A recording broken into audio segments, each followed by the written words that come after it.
कोकणातील प्रत्येक अपडेट जाणून घेण्यासाठी आजच माझे कोकणच्या सोशल मीडिया प्लॅटफॉर्मला लाईक, फॉलो आणि सबस्क्राइब करा। नमस्कार, मी प्रणाली भोसले। माझे कोकणच्या बातमीपत्रात आपल्या सर्वांचं मनपूर्वक स्वागत करते। बातमीपत्राला सुरुवात करण्याआधी पाहूयात हेडलाईन्स। कणकवली रुग्णालयात निष्काळजीपणाचा आरोप। महिला डॉक्टरमुळे रुग्णाचा मृत्यू झाल्याचा आरोप करत ग्रामस्थांकडून रुग्णालयाला घेराव। पेण शहरात माथेफिरूची दहशत, चाकू घेऊन नागरिकांना धमक्या। अंबा नदीतील प्रदूषणाचा प्रश्न गंभीर, रिलायन्सच्या प्रदूषणावर शिवसेनेचा इशारा। एमपीसीबीला 24 तासांचा अल्टिमेटम। आणि संगमेश्वरमध्ये शिकारीचा डाव उधळला, वन विभागाची रात्री मोठी कारवाई, बलेरोमधून शस्त्र काडतुस जप्त। पाहुयात सविस्तर वृत्त। कणकवली उपजिल्हा रुग्णालयातून एक धक्कादायक आणि गंभीर बातमी समोर येते। येथील एका महिला डॉक्टरच्या कथित निष्काळजीपणामुळे राजेंद्र बळीराम गावडे या रुग्णाचा मृत्यू झाल्याचा आरोप ग्रामस्थांनी केला। 2 दिवस रुग्णालयात उपचार घेतल्यानंतर 7 नोव्हेंबर रोजी राजेंद्र गावडे यांची प्रकृती चिंताजनक होती। रक्तदाब 50 आणि प्लेटलेट केवळ 36,000 असतानाही त्यांना घरी पाठवण्यात आलं। घरी पोहोचताच काही वेळातच गावडे यांचा दुर्दैवी मृत्यू झाला, ज्यामुळे परिसरात मोठी खळबळ उडाली आहे। या घटनेमुळे संतप्त झालेल्या वागदे येथील ग्रामस्थ आणि स्थानिक पदाधिकाऱ्यांनी उपजिल्हा रुग्णालयात धाव घेत वैद्यकीय अधीक्षक आणि संबंधित महिला डॉक्टरांना घेराव घातला। डॉक्टरांच्या निष्काळजीपणावर तीव्र संताप व्यक्त करत त्यांनी जाब विचारला। घटनेची माहिती मिळताच पोलीस कर्मचारी तसेच जिल्हा शल्य चिकित्सकांनी पाठवलेले आरएमओ डॉक्टर सुबोध इंगळे देखील तात्काळ घटनास्थळी दाखल झाले। आरएमओ डॉक्टर इंगळे यांनी संबंधित महिला डॉक्टरांकडून माहिती घेत कारवाईचे आश्वासन दिले। मात्र जोपर्यंत दोषी डॉक्टरांवर कठोर कारवाई होत नाही तोपर्यंत मृतदेह ताब्यात घेणार नाही, अशी आक्रमक भूमिका ग्रामस्थांनी घेतली आहे। डॉक्टरांवर गुन्हा दाखल करण्याची मागणी जोर धरत असून या प्रकरणाची सखोल चौकशी सुरू आहे। उपजिल्हा रुग्णालयात त्यांना पुढचं पेशंट काय रात्रीची पोझिशन नव्हती, सकाळी आला, त्याचे प्लेटलेट 36,000 आहेत, काही कल्पना नाही, त्याला डिस्चार्ज दिला, मग काय उपयोग साहेब? रात्री तुम्ही काय केला ते दिवस पहिला काय सांगायचंच नाही आणि पेशंटला मारून टाकायचं। तुम्हाला मी डिसिजन देतो ना, मारून टाकतो। साधारण कल्पना द्यावं काय काहीतरी आहे ना तुमचा? दाखवलं होतं, हायपोटेन्शन होतं आणि प्लेटलेट काउंट 36,000 आहे। पेशंटला सिव्हिअर विकनेस होतं, तर रात्री ॲडमिट नाही केलं, सकाळी पेशंट दाखवायला आला त्यावेळेस पण ॲडमिट नाही केलं। पेशंटला गोळ्या सिट्रिजिन वगैरे दिलं आणि रॅन्टॅक दिलं 150 mg आणि घरी जायला सांगितलं। सिव्हिअर मिस्टेक आहे सर याच्यामध्ये, त्यांच्यात एक्सक्यूज करून चालणारच नाही।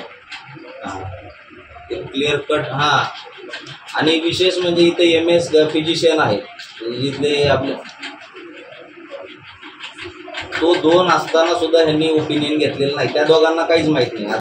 रायगड जिल्ह्यातील पेण शहरात माथेफिरू व्यक्तीच्या दहशतीमुळे सध्या भीतीचं वातावरण निर्माण झालंय। हातात धारदार चाकू घेऊन एक अज्ञात व्यक्ती शहरातील बाजारपेठेत आणि वर्दळीच्या रस्त्यांवर नागरिकांना व दुकानदारांना धमकावत फिरत असल्याचं समोर आलंय। या व्यक्तीच्या धमक्यांमुळे दुकानदार आणि सामान्य नागरिक देखील धास्तावले। दिवसाढवळ्या अशा घटना घडत असल्यानं नागरिकांच्या सुरक्षिततेचा प्रश्न ऐरणीवर आला आहे। या माथेफिरूच्या गोंधळाचे आणि धमक्यांचे काही व्हिडिओ मोबाईलमध्ये कैद झाले असून ते सोशल मीडियावर मोठ्या प्रमाणात व्हायरल झालेत। या व्हिडिओमध्ये संबंधित व्यक्ती उघडपणे चाकू दाखवून धमक्या देताना स्पष्टपणे पाहायला मिळतोय। पेण सारख्या शांत शहरात अशा प्रकारच्या घटनेमुळे नागरिकांमध्ये प्रचंड घबराट पसरली आहे।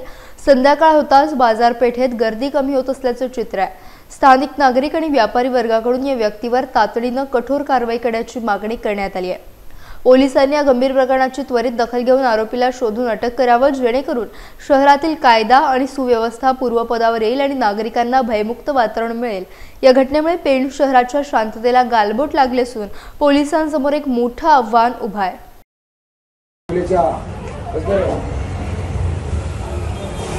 हल्दीचं दूध पितो तुम्ही, हल्दी दूध फक्त पहिलू आणि हल्दीचं दूध पितो, खतरनाक पहिलू आणि तेल कोणाच्या बापाचा नोकर नाही, पेनकर म्हणजे जबरदस्त माणूस। पेनकर लोकांनी बोलला, केलं काय लोकांनी बोलला, लगेच इथंच गेमच काउंटर केला। पेणमधून एक महत्त्वाची बातमी समोर आली आहे। रिलायन्स कंपनीकडून अंबा नदीत सोडल्या जाणाऱ्या रासायनिक सांडपाण्यामुळे होणाऱ्या प्रदूषणानं आता गंभीर स्वरूप धारण केलं आहे। यावर आता शिवसेना उद्धव बाळासाहेब ठाकरे पक्षानं तीव्र आक्षेप घेतलाय। शिवसेनेने महाराष्ट्र प्रदूषण नियंत्रण मंडळाला 24 तासांचा अल्टिमेटम दिला असून कारवाई न झाल्यास राष्ट्रीय हरित न्यायाधिकरणात जाण्याचा स्पष्ट इशारा दिला। जिल्हा संपर्क प्रमुख प्रसाद भोईर यांनी प्रांत अधिकाऱ्यांना निवेदन दिले। यामध्ये अंबा नदीतील प्रदूषणाची तातडीने पाहणी करून कंपनीच्या दोषी अधिकाऱ्यांवर फौजदारी गुन्हे दाखल करण्याची मागणी करण्यात आली आहे। जलप्रदूषण प्रतिबंध आणि पर्यावरण संरक्षण कायद्याअंतर्गत कठोर कारवाईची मागणी शिवसेनेने केली आहे। तसेच जोपर्यंत झिरो लिक्विड डिस्चार्ज प्रणाली कार्यान्वित होत नाही तोपर्यंत कंपनीचे संबंधित युनिट बंद करण्याचे निर्देश देण्याची मागणी देखील यावेळी करण्यात आली आहे। जिल्हा प्रमुख सुरेंद्र म्हात्रे यांनी यावेळी MPCB ने राजकीय दबावाखाली कारवाई टाळली तर शिवसेना केवळ NGT मध्येच दाद मागणार नाही तर जन आंदोलन छेडेल असा इशारा दिला। प्रांत अधिकाऱ्यांनी या प्रकरणी त्वरित कारवाईचे आश्वासन दिले आहे। रिलायन्स पेट्रोकेमिकल कंपनीच्या माध्यमातून जे सांडपाणी सोडलं जातं, केमिकल युक्त पाणी अंबा नदीमध्ये, अंबा नदीच्या खोऱ्यामध्ये सोडलं जातं, त्यामुळे अगदी मोठ्या प्रमाणामध्ये पाणी प्रदूषित होऊन येथील जीवनमानावर देखील परिणाम होतोय। येथील जी मच्छीमार आहेत त्यांच्या देखील व्यवसायावर फार मोठ्या प्रमाणामध्ये परिणाम होतोय। अगदी खाडीतून फेरफटका मारला तर अगदी मोठ्या प्रमाणामध्ये दुर्गंधी येते, केमिकल युक्त पाण्याची मोठी दुर्गंधी येते। मच्छी पूर्ण मेली जाते आणि ती अगदी मेलेली मच्छी पाण्यावर तरंगताना दिसते। कित्येक दिवस हा प्रश्न अगदी गंभीर स्वरूपाचा बनत चाललेला आहे आणि त्यामुळे या मच्छीमारांनी एकत्रित येऊन आज प्रांत कार्यालय येथे निवेदन दिलेलं आहे।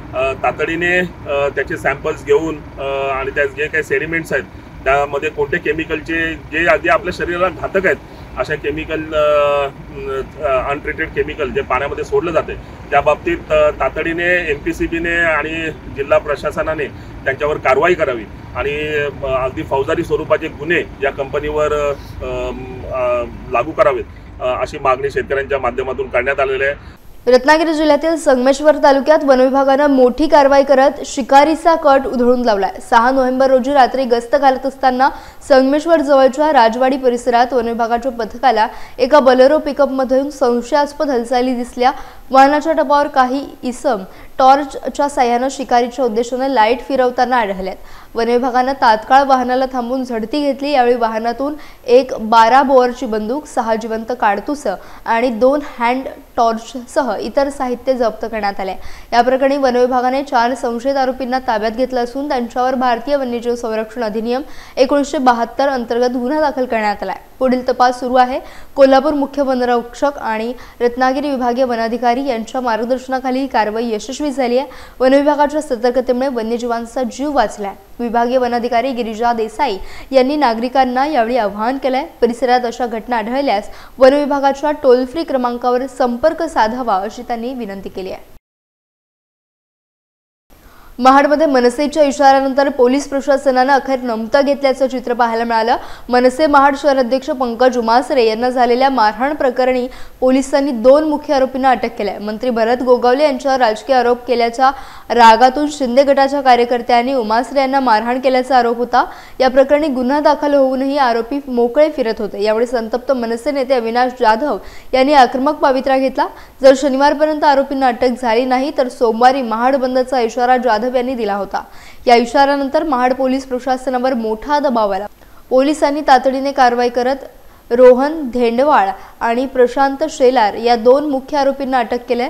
त्यांना न्यायालयात हजर करण्यात आले। याशिवाय धनंजय मालुसरे, सौजन्य कानेकर, सागर सुर्वे, निरंजन खेडेकर, माजी सभापती सपना मालुसरे आणि प्रतिभा पवार या 6 आरोपींना देखील नोटिसा बजावण्यात आल्या। चौकशी दरम्यान आरोप सिद्ध झाल्यास त्यांच्यावर देखील कारवाई केली जाईल अशी माहिती महाड शहर पोलीस निरीक्षक रमेश तडवी यांनी दिली आहे। मनसे नेते अविनाश जाधव यांनी आवाज उठवल्यामुळेच आरोपींना अटक झाली अशी चर्चा आता महाड शहरात सुरू झाली आहे। त्याकडे महाड शहरामध्ये मंत्री गोगावले शेटाबद्दल राजकीय टिप्पणी केली होती।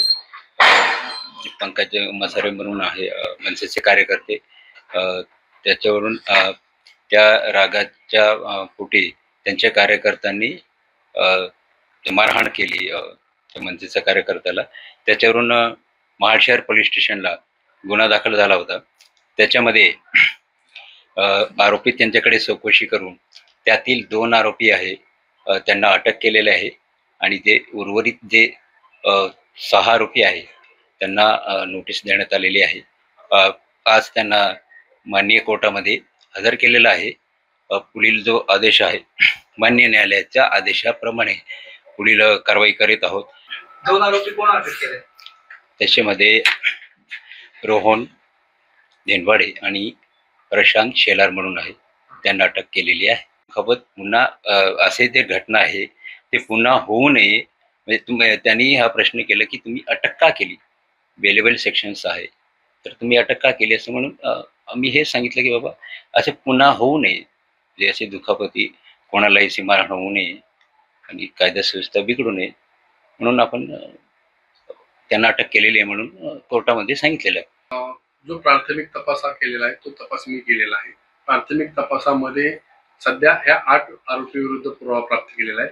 अधिकचा पुरावा प्राप्त करून जे कोणी आरोपी निष्पन्न होतील त्यामध्ये पुढची कारवाई करण्यात. रत्नागिरीत नगर परिषद निवडणुकांचे पडघम वाजू लागले असून त्यापूर्वी जिल्ह्यातील राजकीय वातावरण चांगलेच तापलंय. शिवसेना उद्धव बाळासाहेब ठाकरे पक्षाचे उपनेते आणि माजी आमदार बाळ माने यांनी शहरातील रस्त्यांच्या कामावरून गंभीर भ्रष्टाचाराचे आरोप केलेत. माने यांच्या म्हणण्यानुसार रत्नागिरीत गेल्या 10 वर्षात रस्त्यांसाठी वापरलेल्या डांबराच्या कामात तब्बल 44 कोटी रुपयांचा घोटाळा झालाय. डांबराची गुणवत्ता तपासणी किंवा चलन पडताळणी न करताच कोट्यवधी रुपयांची बिले काढण्यात आल्याचा त्यांचा आरोप आहे. एवढेच नाही तर राज्याचे उद्योगमंत्री उदय सामंत हेच या ठेकेदार कंपनीचे भागीदार असल्याचा गंभीर आरोप देखील माने यांनी केलाय. या प्रकरणाची सर्व कागदपत्रे माने यांनी जिल्हाधिकाऱ्यांना सादर केली असून या प्रकरणाची सखोल चौकशी करण्याची मागणी त्यांनी केली आहे.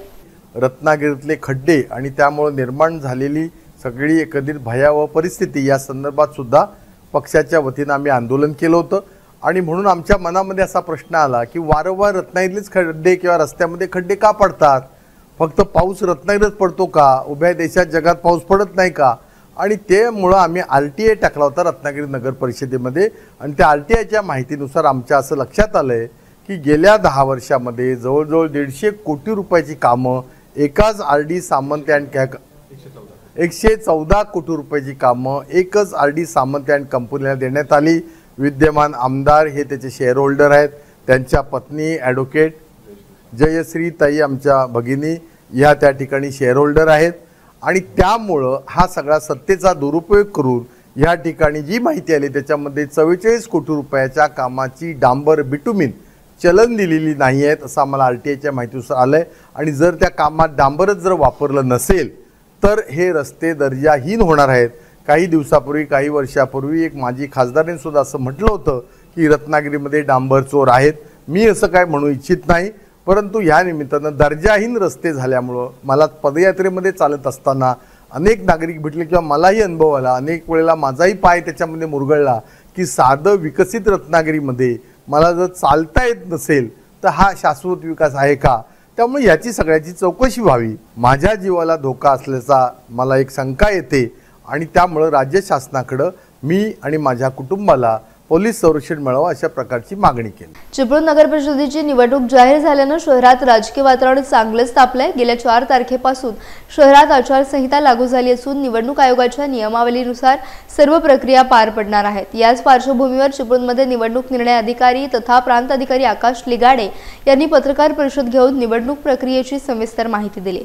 या पत्रकार परिषदेला सहाय्यक निवडणूक निर्णय अधिकारी विशाल भोसले, DYSP बेले आणि उपमुख्य अधिकारी प्रमोद ठसाळे उपस्थित होते. चिपळूण नगर परिषदेची ही निवडणूक पारदर्शक आणि निर्भय वातावरणात पार पडावी यासाठी प्रशासन सज्ज असून मतदारांनी आपला मतदानाचा हक्क निर्भयपणे बजावावा असे आवाहन लिगाडे यांनी यावेळी केले. राज्य निवडणूक आयोगाच्या 4 नोव्हेंबर 2025च्या पत्रकार परिषदेनंतर राज्यामध्ये नगर परिषद आणि नगरपालिकांच्या निवडणुका जाहीर करण्यात आल्या. त्या पत्रकार परिषदेनुसारच चिपळूण नगर परिषदची सार्वत्रिक निवडणूक 2025 करता घोषित करण्यात आली आणि त्याचा जो कार्यक्रम आहे तो त्यानुसार निश्चित करण्यात आला आणि त्याच दिवसापासून आपल्याकडे आचारसंहिता घोषित झालेली आहे. त्या आचारसंहितेच्या अनुषंगाने आज आपण सकाळी 11 वाजता राजकीय पक्षांची बैठक घेतली आणि आचारसंहितेमध्ये काय करावं काही करू नये याची त्यांना सर्व माहिती दिली. या जी चिपळूण नगर परिषदेची जी सार्वत्रिक निवडणूक आहे ती 14 प्रभागामध्ये घेतली जाणार आहे आणि 14 प्रभागामध्ये 28 जागांसाठी ही निवडणूक घेतली जाणार आहे आणि नगराध्यक्षासाठी स्वतंत्र पूर्ण मतदान केलं जाणार आहे।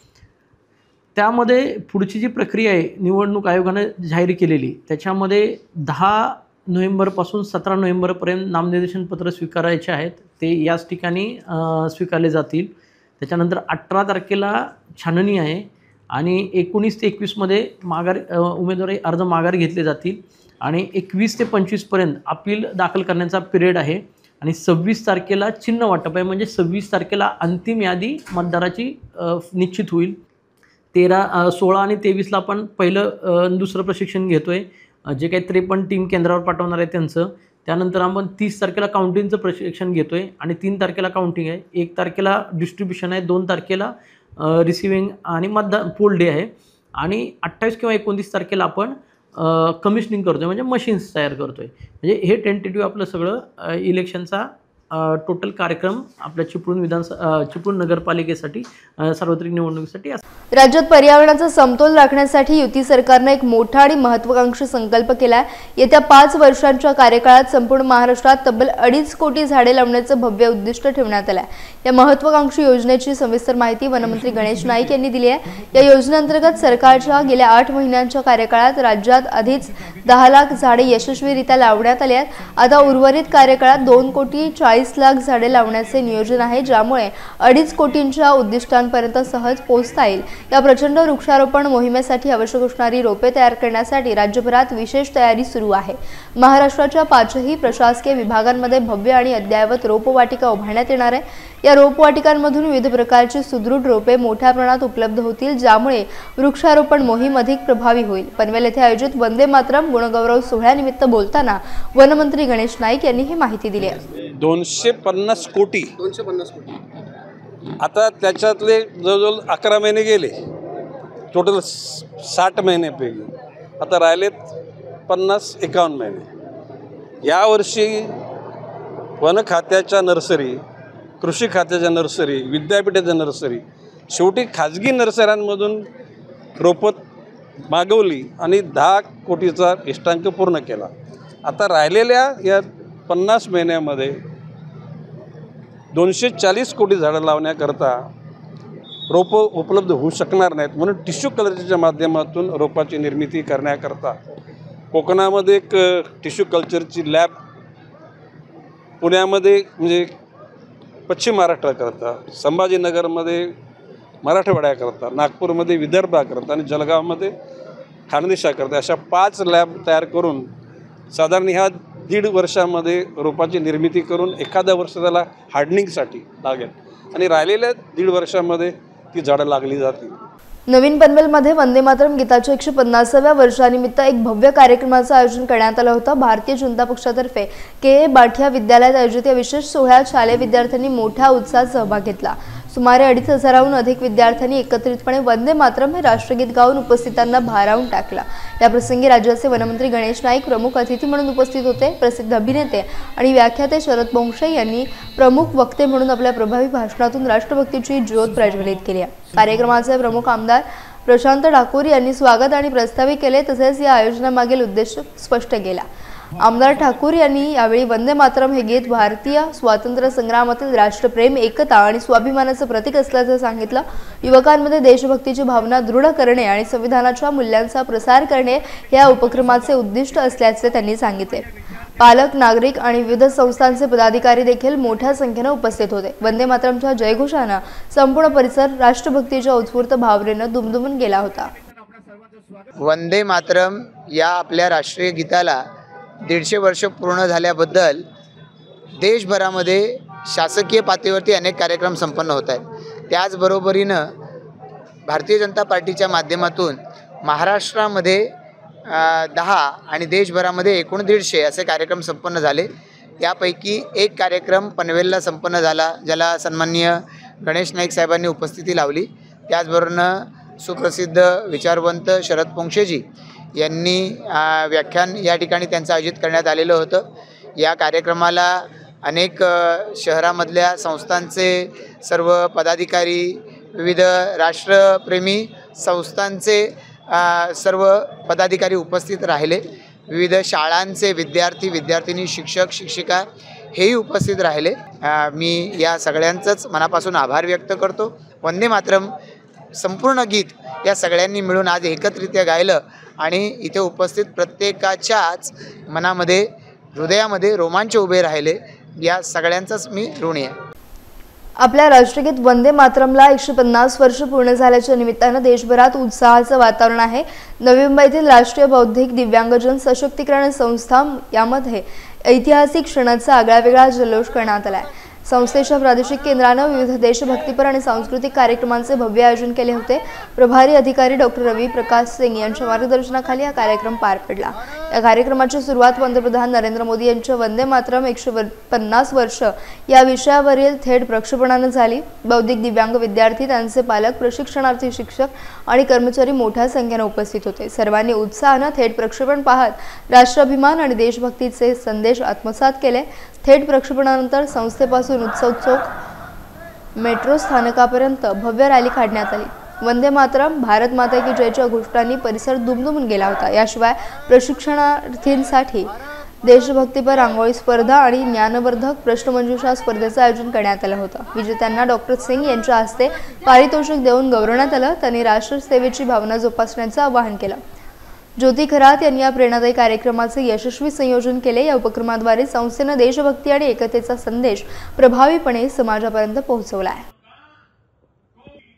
पेठ नगरपालिका निवडणुकांच्या रणधुमाळीसाठी महाराष्ट्र नवनिर्माण सेनेनं आतापासूनच कंबर कसायला सुरुवात केली आहे। मनसेनं पेठमध्ये स्वबळावर लढण्याची घोषणा केली असून नगराध्यक्ष आणि नगरसेवक पदाच्या 24 जागांवर मनसे आपलं रेल्वे इंजिन हे चिन्ह घेऊन निवडणूक लढवणार आहे। या संदर्भात पेठ येथे मनसे पदाधिकारी आणि कार्यकर्त्यांनी एक महत्त्वाची बैठक आयोजित केली होती। यामध्ये उमेदवारांच्या निवडीसंदर्भात सखोल चर्चा करण्यात आली। यावेळी रायगड जिल्हाध्यक्ष जितेंद्र पाटील यांनी एका मताचे महत्त्व अधोरेखित केले। एका मताने देशाचं सरकार पडतं, त्यामुळे कोणीही कोणाला कमी समजू नका असा महत्त्वाचा इशारा पाटील यांनी दिला। मनसे ही स्वबळावर लढणारी सेना असून यंदाच्या निवडणुकीत पूर्ण ताकदीने उतरणार असल्याचं त्यांनी स्पष्ट केलं। रायगड जिल्हाध्यक्ष जितेंद्र पाटील यांच्या मार्गदर्शनाखाली आणि उपजिल्हाध्यक्ष संदीप ठाकूर यांच्या नेतृत्वाखाली मनसे ही निवडणूक लढणार आहे। या बैठकीत अनेक प्रमुख मनसैनिक उपस्थित होते, ज्यांनी पक्षाच्या रणनीतीवर मंथन केलं। मनसेनं निवडणुकीसाठी आपली जय्यत तयारी सुरू केल्याचं यातून पाहायला मिळालंय।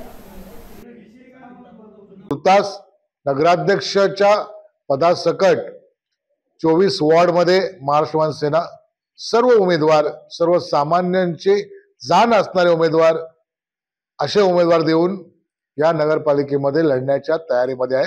आणि आज जी बैठक संपन्न झाली आहे त्यामध्ये सर्वांनी एक दिलाने, एक मताने आणि या पेणकरांच्या जनतेच्या हिताकरता पेण नगर परिषदेमध्ये मनसेचा झेंडा फडकावा याकरता एल्गार फुंकलेला आहे। फ्युचरमध्ये आम्हाला जर आदरणीय राजसाहेबांनी जर आदेश दिले की बाबा पेण नगर परिषदेमध्ये अशा पद्धतीने जायचंय, तर तो निर्णय, तो आदेश आमच्यासाठी अंतिम असेल। तुर्तास इथे उमेदवार हे उभे करून लोकांची सेवा करण्याकरता नगर परिषदेमध्ये गेले पाहिजेत, ही आमच्या कार्यकर्त्यांची भूमिका आहे, ही पदाधिकाऱ्यांची भूमिका आहे। आमच्याकडे थेट नगराध्यक्ष पदासाठी 2 नावं देखील महाराष्ट्र सेनेकडे इच्छुक आलेली आहेत। त्यामुळे अंतिम निर्णय पक्षश्रेष्ठींशी बोलून पुढे।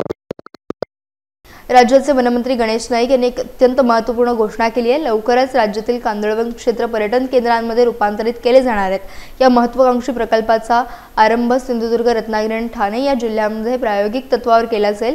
निसर्गपूरक पर्यटन आणि स्थानिक विकासाला चालना देणे हा यामागील मुख्य उद्देश आहे। या पर्यटन केंद्रांमध्ये पर्यटकांना निसर्गाचा एक अद्भुत आणि अविस्मरणीय अनुभव घेता येईल। रस्त्याच्या दुतर्फा बकुळ, प्राजक्ता, सोनचाफा आणि सुरंगी यांसारख्या मनमोहक सुगंधी फुलांची झाडे लावण्यात येतील। यामुळे वातावरणात सतत सुगंध दरवळत राहील आणि पर्यटकांना एक आल्हाददायक अनुभव मिळेल।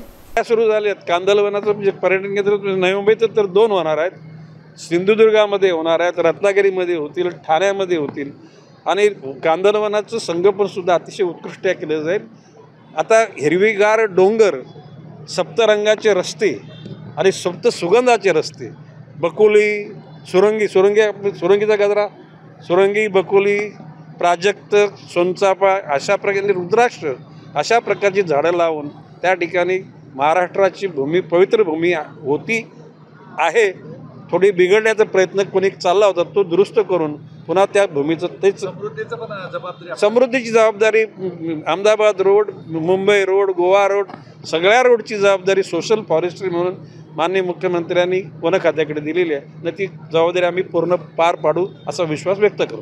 खेड येथील LP इंग्लिश स्कूल व ज्युनियर कॉलेजमध्ये 7 नोव्हेंबर रोजी खेळा वाचा या मोहिमेअंतर्गत विद्यार्थ्यांसाठी विशेष मार्गदर्शन सत्राचे आयोजन करण्यात आलं। निरोगी आणि संतुलित जीवनशैलीला प्रोत्साहन देत विद्यार्थ्यांना सकस आहार, मैदानी खेळ आणि वाचनाचे महत्त्व समजावून देणे हा या उपक्रमाचा उद्देश असल्याचं सांगण्यात आलं आहे। खेळा वाचा संस्थेचे राजदूत हरीश मोहिते, सचिन पाटोळे आणि आकांक्षा सावंत यांनी विद्यार्थ्यांशी संवाद साधला। आहार हे शरीर आणि मनाचे इंधन आहे, खेळ म्हणजे आनंदाचा स्वीकार, तर वाचन म्हणजे बुद्धी कल्पनाशक्तीची वाढ असा मोलाचा संदेश त्यांनी दिला। मनापासून खा, मजेशीर खेळा, कुतूहलाने वाचा, तुमच्या सवयी बदला, तुमचे जीवन बदला असे आवाहन त्यांनी केले। या उपक्रमाला विद्यार्थ्यांचा उत्स्फूर्त प्रतिसाद लाभला। आरोग्य, शारीरिक तंदुरुस्ती आणि मानसिक संतुलनाचे महत्त्व त्यांना समजावण्यात आले। भारताला निरोगी आणि आनंदी राष्ट्र बनवणे संस्थेचे ध्येय असल्याचे यावेळी सांगितले। शाळेचे प्राचार्य बाळासाहेब भगत, शिक्षक आणि सर्व विद्यार्थी मोठ्या संख्येने उपस्थित होते। या कार्यक्रमामुळे विद्यार्थ्यांमध्ये निरोगी राहण्याची, खेळण्याची आणि वाचनाची आवड जोपासण्याची नवी प्रेरणा निर्माण झाली आहे। यासह बातमीपत्रात वेळ झाली इथेच थांबण्याची। भेटूयात नवीन बातमीपत्रासह। तोपर्यंत तुम्ही कुठेही जाऊ नका, पाहत रहा फक्त माझे कोकण।